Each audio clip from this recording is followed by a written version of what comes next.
Fantasy Football Fallout Week 5 running back edition. We talk about Week 4, who was projected to score well, who did score well, why did it happen, and we also give you waiver wire pickups. If that's all you care about, just click the timestamp below. It'll take you right there. We also give out our awards, the Kicked in the Nuts Award and the I'm Watching You Award. I know somebody got you good, somebody got me really good, and a lot of people really good, and I'm going to talk about that in a bit. First, as we do, let's talk about the projections. ESPN versus Rockobot, My Pick Engine versus ESPN's.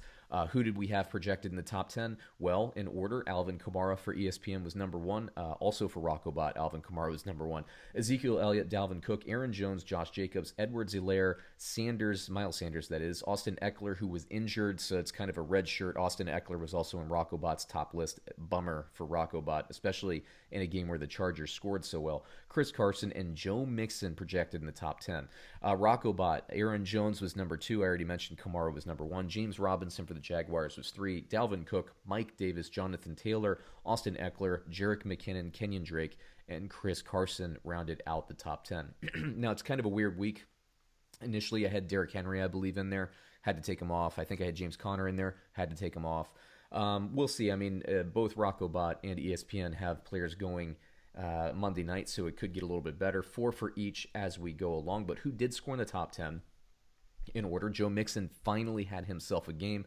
Dalvin Cook, Melvin Gordon, Chris Carson, Antonio Gibson in garbage time for Washington, Jerick McKinnon, Mike Davis, Ronald Jones, Ezekiel Elliott, and Latavius Murray. So the Kicked in the Nuts Award, it could have gone to Melvin Gordon. It could have gone to Joe Mixon because so many people got impatient. They finally put Mixon on the bench. They had it. I was one of those people, frankly, but I don't really care because I won my games anyway. Joe Mixon, brutal start to the season, finally had a good game. But who did I really give the award to? Well, both ESPN and Rockobot had Alvin Kamara projected as the number 1 overall running back, and then Latavius Murray comes in and takes 2 of his touchdowns, finishes in the top freaking 10. Alvin Kamara was 11. If those had been consolidated and gone to Kamara, of course Kamara would have been up there. The projections weren't bad, everybody. It's just sometimes that other running back will take the carries. But look, that he's somebody you got to pay attention to in the waiver wire, okay? He scored in a couple of games. Remember a few seasons ago, Mark Ingram and Alvin Kamara was kind of a 1-2 punch. It looks like New Orleans is doing that same kind of thing again. It's not just because Michael Thomas is out of the lineup. You need to pay attention to Latavius Murray, everyone. And let's look at the scorecard for the week. You see both ESPN and Rockobot got 4 right so far with players left to play in Monday night. We are neck and neck so far this season since week 3 when Rockobot's picks came out online. Now, let's talk about waiver wire acquisitions for running backs. First and foremost, Justin Jackson with Austin Ekeler, and I saw him listed as questionable to come back in the game, but when I saw him being basically carried off the field and carted off the field, this is basically a 6-week or longer hamstring injury. He'll get an MRI. I'm worried it's a tear, but bottom line is hamstrings don't heal quickly. Even when they feel good, they're not really healed for football action. It's going to be a while, Ekeler owners. I know that hits me pretty hard. Justin Jackson, I'm not sure, isn't the superior running back. I've actually felt for a while that Justin Jackson is better than Joshua Kelly. Well, we're going to see whether or not that's right. Regardless of whether or not I'm right, 2 running backs are going to have value here. Justin Jackson needs to be owned in every league at this point. Dearness Johnson was very, very good in Nick Chubb's stead.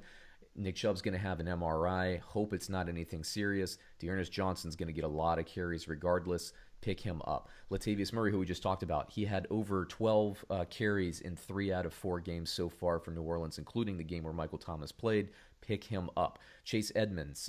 Kenyon Drake's been banged up all year. Chase Edmonds is getting touchdowns. Pick him up. Sony Michel and Damian Harris for the New England Patriots. Look, we don't know what Damian Harris is. He's still, as of this morning, he was IR eligible. We'll see if that holds true tomorrow. But both of these running backs are going to have value. I know James White is the receiving back, but both of these running backs are going to have some value. So you can still get starters. That's the way it works. Injuries happen. Next man up, Justin Jackson, Dearness Johnson in great systems with the Chargers and the Cleveland Browns respectively. Latavius Murray getting consistent touches. You can still find value at running back, everybody, so pick them up.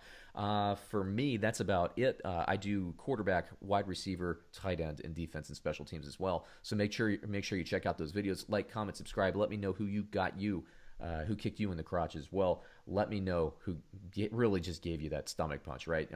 Was it Austin Ekeler getting injured? Was it Latavius Murray taking Alvin Kamara's touchdowns away? It happens to everybody. Comment below, like, comment, subscribe, and we'll catch you again soon. Thanks, everyone.